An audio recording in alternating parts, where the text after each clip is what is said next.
In this video, I will show you how you can automatically translate your phone calls on any iPhone. But before we start, just remember that this feature is available on iOS 26. So if you have not updated your iPhone to iOS 26, just update it from the settings.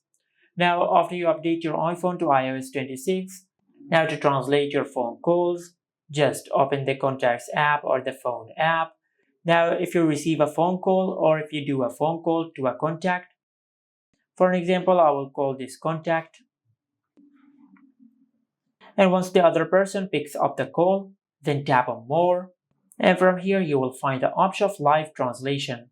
Just tap on it. Now just select the language of the other person.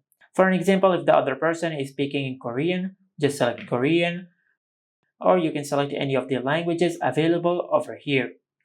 For example, I will select Spanish. Now in the To section, just select your own language. Now I will set it on English. Now after you do that, then tap on Start Translation. And if the other person started speaking in Spanish, for an example, or the language which you have selected, you will see the translation of what they are saying on the screen. And this is how you can automatically translate your phone calls on any iPhone. Make sure to like, comment, and subscribe. Thank you for watching.